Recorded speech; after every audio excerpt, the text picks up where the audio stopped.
જય જોહાર સાથીઓ, નાદાન પરિંદા YouTube channel પર આપ સર્વેનું હું દિગ્વિજય હાર્દિક સ્વાગત કરું છું. આજે હું તમારી સમક્ષ ભગવાન શ્રી બિરસા મુંડા એક યુવાન જનજાતીય નેતા વિષય પર નિબંધ વર્ણન કરવા જઈ રહ્યો છું. તો આપ સૌ વિડીયોને અંત સુધી નિહાળશો એવી નમ્ર વિનંતી. ભગવાન શ્રી બિરસા મુંડા એક યુવાન જનજાતીય નેતા, આદિવાસી જન સમુદાયના લોકોના ભગવાન સમાન વ્યક્તિત્વ કે જેણે પોતાની વાચા, હિંમતવાન બોલી તથા દ્રઢ નિશ્ચય હૃદયથી પોતાના સમુદાયના લોકોના હકની લડાઈ માટે, જળ, જંગલ અને જમીન માટે બ્રિટિશ વસાહતી શાસનની ખિલાફ એક સફળ અને ઉગ્ર આંદોલનનું નેતૃત્વ કરીને પોતાના સાહસભર્યા કાર્યથી બ્રિટિશ હુકુમતના પાયાને હચમચાવી નાખ્યા હતા, તેમજ આદિવાસી જન સમુદાયમાં જાગૃતતા ફેલાવનાર આદિવાસી લોકોના પ્રેરણા સ્ત્રોત બન્યા હતા અને ભારતીય સ્વતંત્રતા સંગ્રામના ઇતિહાસમાં એક અમિટ છાપ છોડી દીધી હતી. તેવા શ્રી ભગવાન બિરસા મુંડાના સાહસિક જીવનનું ગુણગાન ગાવાનો અવસર પ્રાપ્ત થતાં હું ધન્યની લાગણી અનુભવું છું. બિરસા મુંડાનો જન્મ 15 નવેમ્બર 1875ના રોજ હાલના ઝારખંડ રાજ્યના ખૂંટી જિલ્લાના ઉલીહાતુ ગામમાં થયો હતો. તેમનો જન્મ મુંડા જનજાતીય આદિવાસી સમુદાયમાં થયો હતો, જે ભારતના આદિવાસી જન સમુદાયોમાંની એક છે. તેમના પિતાનું નામ સુગના મુંડા અને માતાનું નામ કરમી હાટુ હતું. તેઓ વ્યવસાયે ખેડૂત હતા. એક ગરીબ મુંડા આદિવાસી જન સમુદાયના પરિવારમાં જન્મેલા બિરસા મુંડાનું શરૂઆતનું નામ દાઉદ મુંડા હતું. તેઓનો ઉછેર પ્રકૃતિના ખોળામાં હસતા રમતા થયો હતો. તેમનું શરૂઆતીય જીવન વસાહતી કાળ દરમિયાન આદિવાસી જનસમુદાયો દ્વારા સામનો કરવામાં આવતી કઠોર વાસ્તવિકતાઓ, તેમની પૂર્વજોની જમીનોમાંથી વિસ્થાપન, આર્થિક શોષણ વગેરે પ્રસંગોથી ચિહ્નિત થયેલું હતું. બિરસા મુંડાને શિક્ષણ મેળવવા માટે ખ્રિસ્તી ધર્મ અપનાવવો પડ્યો હતો.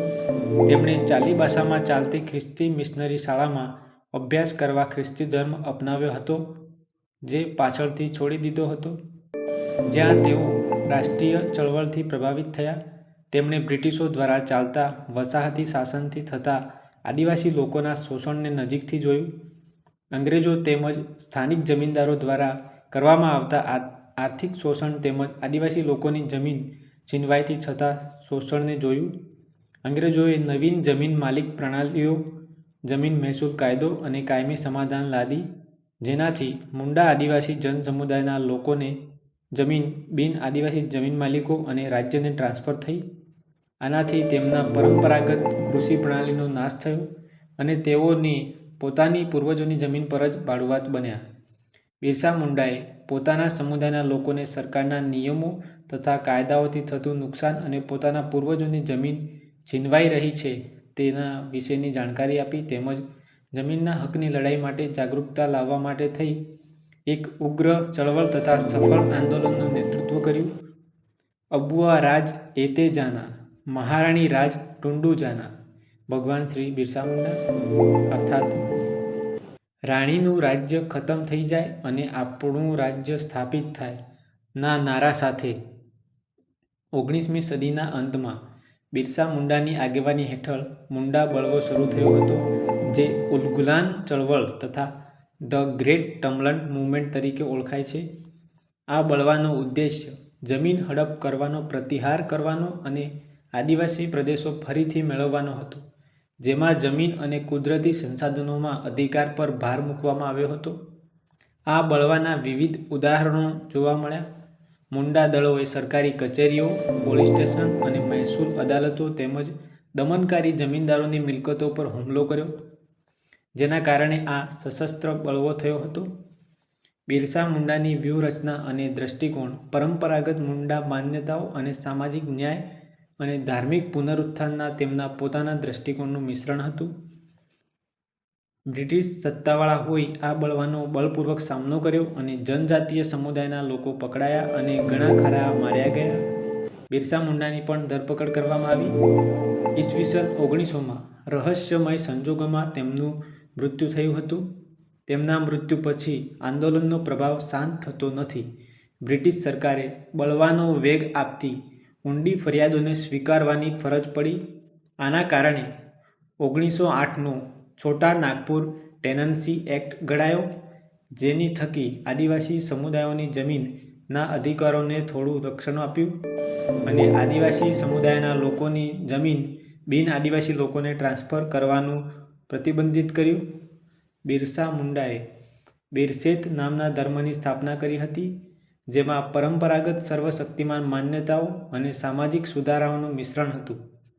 તેમણે તેમના અનુયાયીઓને અંધશ્રદ્ધાને નકારવા અને આદિવાસી પરંપરાઓને સ્વીકારવાની વિનંતી કરી, જેના કારણે તેમને ધરતી આંબા તથા પૃથ્વીના પિતાનું બિરુદ મળ્યું હતું. આજે સમગ્ર ભારતમાં તથા આદિવાસી જનસમુદાયના પટ્ટામાં બિરસા મુંડાને પૃથ્વીના પિતા, ધરતી આંબા તથા ભગવાન શ્રી બિરસા મુંડા તરીકે પૂજવામાં આવે છે, ઓળખવામાં આવે છે. આવા હિંમતવાન વ્યક્તિત્વ ધરાવતા અને આદિવાસી જનસમુદાયના લોકોના ભગવાન એવા ભગવાન શ્રી બિરસા મુંડાનું માત્ર 25 વર્ષની યુવાન વયે 9 જૂન 1900ના રોજ કેદમાં નિધન થયું હતું. તેમના મૃત્યુના વાસ્તવિક કારણો રહસ્યમય છે. ભગવાન શ્રી બિરસા મુંડાના મૃત્યુ પછી બળવાનો અંત આવ્યો, પરંતુ આદિવાસી નેતા અને પ્રતિહારના પ્રતીક તરીકે તેમનો વારસો આજે પણ ટકી રહ્યો છે. બિરસા મુંડાનું જીવન હિંમત અને દ્રઢ નિશ્ચય શક્તિનો પુરાવો છે. તેમણે તેમના ટૂંકા જીવનકાળ દરમિયાન હિંમતવાન નેતૃત્વ અને આદિવાસી સમુદાયોના અધિકાર અને ગૌરવ પ્રત્યેની અતૂટ પ્રતિબદ્ધતા દ્વારા ભારતીય ઇતિહાસ પર અમિટ છાપ છોડી દીધી છે. તેમનો વારસો પેઢીઓને અન્યાય સામે ઊભા રહેવા અને સમુદાયના અધિકારો અને ગૌરવ માટે લડવા માટે પ્રેરણા આપે છે. બળવાની પ્રતિમા એ ભગવાન શ્રી બિરસા મુંડાની સ્મૃતિને સમર્પિત પ્રતિમા છે, જે રાંચીની જૂની સેન્ટ્રલ જેલના સંગ્રહાલયમાં બનાવવામાં આવી છે. તેમાં પરંપરાગત આદિવાસી પોશાક પહેરેલા દર્શાવવામાં આવ્યા છે, જે આદિવાસી લોકનેતા તરીકેનું પ્રતીક છે. તેમના પરંપરાગત શસ્ત્રો ધનુષ્ય અને તીર અથવા તીર અને ભાલો બળવાનું પ્રતીક છે. વર્ષ 2021માં ભારત સરકારે 15 નવેમ્બરને બિરસા મુંડાની જન્મજયંતિને જનજાતીય ગૌરવ દિવસ તથા આદિવાસી ગૌરવ દિવસ તરીકે જાહેર કરેલ છે તથા ઝારખંડ રાજ્યના સ્થાપના દિન તરીકે પણ ઉજવવામાં આવે છે. ભગવાન શ્રી બિરસા મુંડાની જન્મજયંતિ નિમિત્તે આદિવાસી જનસમુદાયના વિદ્યાર્થીઓ માટે તથા તેમની જાગૃતિ માટે હું 2 લાઈન કહીશ. आज का बिरसा मुंडा कलम को अपना हथियार बनाता है. आज का बिरसा मुंडा कलम को अपना हथियार बनाता है ताकि हर आदिवासी विद्यार्थी अपना भविष्य चमका सके, ताकि हर आदिवासी विद्यार्थी अपना भविष्य चमका सके और अपनी जमीन एवं प्रकृति को बचा सके. जय जोहर, जय आदिवासी, जय बिरसा मुंडा, जय संविधान.